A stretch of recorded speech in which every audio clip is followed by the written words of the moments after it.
Hello guys, good morning all of you. Today I will discuss the poem A Tiger in the Zoo. Okay. This stanza has been taken from the lesson A Tiger in the Zoo, composed by Lonely Lorish. Okay. I will read the poem.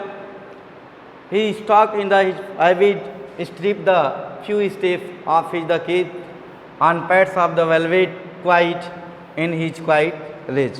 Okay. This poem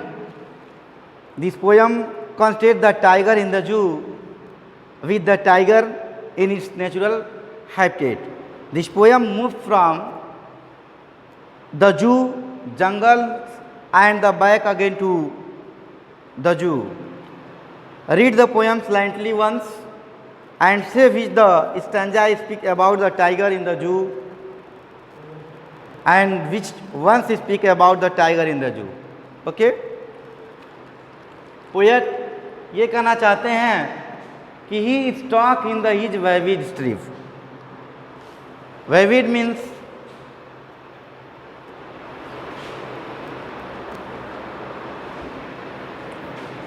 means okay clear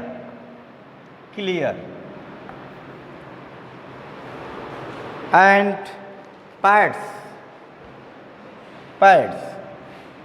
pads means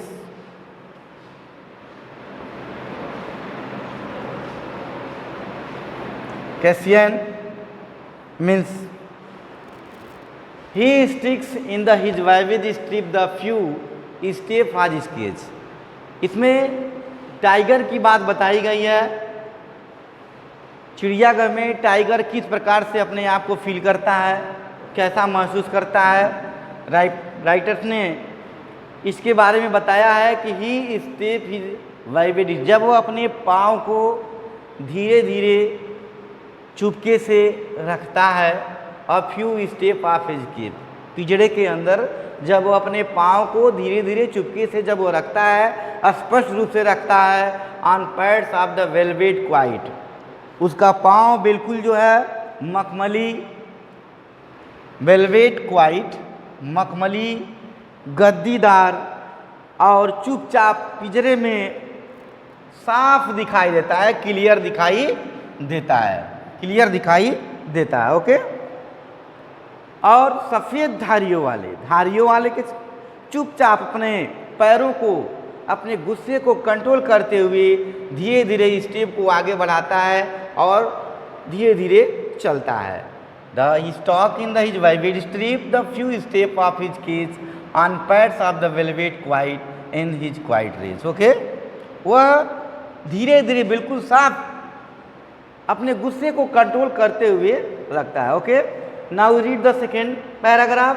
he should be lurking and the shadow sliding through the long grass और near the water hole and where plump deer the pass. कह रहा है, poet कहते हैं कि he should be the lurking means hiding.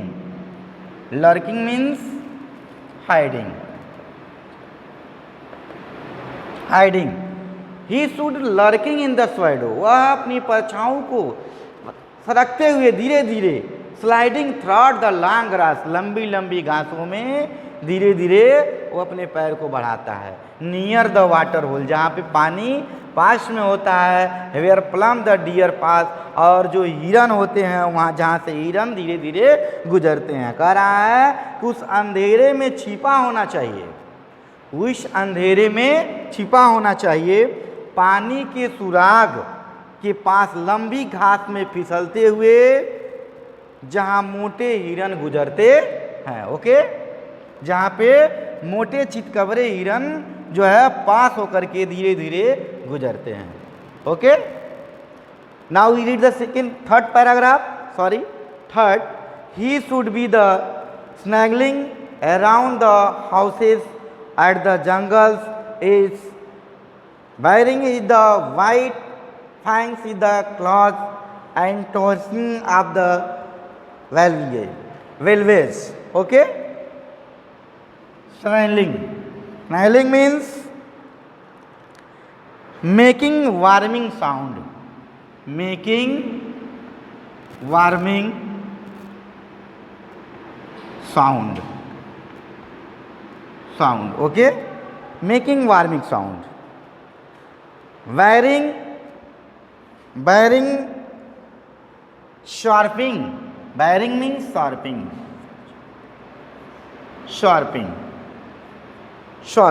Okay? Fangs means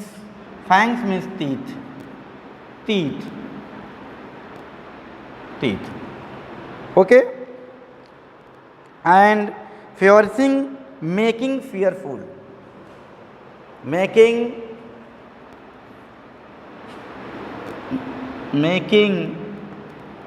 fearful. Okay? He should be snarling around the houses at the jungle's edge. Edge means bank, kinara. Burning is the white, fangs is the claws, tearing the wildways. Okay? He should be the swirling around houses.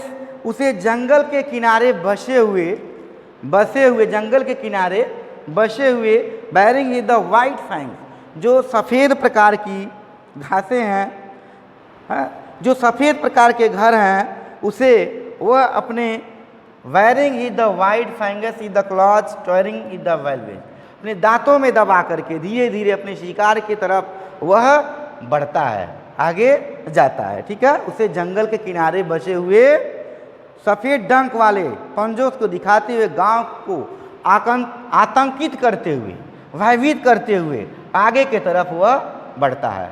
Okay?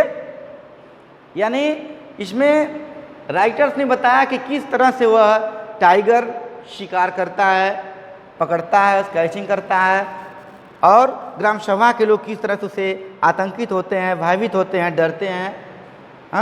इसके बारे में discuss किया गया है। Now you read the 4th paragraph.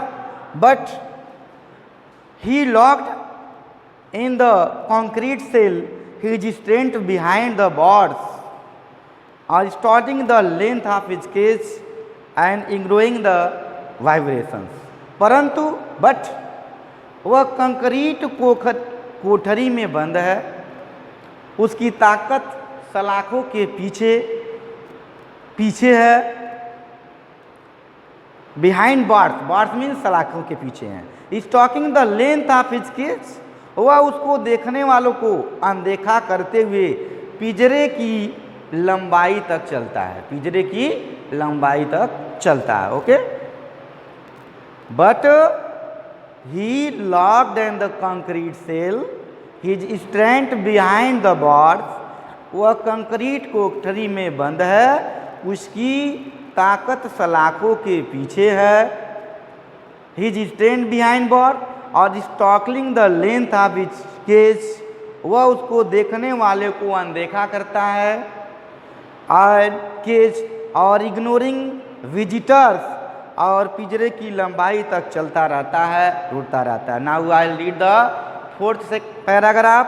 He here the last voice at night the patrolling cars and stars with the brilliant eyes at the brilliant stars, वह रात को गश्त लगा रही कारों की अंतिम आवाज़ों को सुनता है एंड चमकती हुई आँखों से चमकते हुए तारों को देखता है। He hear the last voice at night. He hear the last voice at night. The patrolling cars, the and start with the brilliant eyes and the brilliant stars. Okay? वह रात को गश्त लगाता है, सिपाही गश्त लगाते हैं अपनी कारों के द्वारा, उनकी आवाज़ों को सुनता है, चमकती हुई आँखों से चमकते हुए तारों को देखता है, फिर बेचारा जो है अपने आप को जो है समेट लेता है। इस प्रकार से कवि ने इस कविता में चिड़ियाघर के एक शेर की और प्राकृतिक आवास में रहने वाले शेर की तुलना की गई है। जो प्रकृति का जो शेर होता है वह किसी से भयभीत नहीं होता है, वह किसी के दबाव में नहीं रहता है, वह किसी के अंडर में नहीं रहता है, बट जो चिड़ियाघर के अंदर का है वह हमेशा दवा में टिका करता। ओके, कविता को इस एक बार बिना बोले फ्रेंड, और ही टॉक शेर के बारे में, और कौन सा जंगल शेर के बारे में है इसके बारे में कवि ने बताया है। Thank you very much.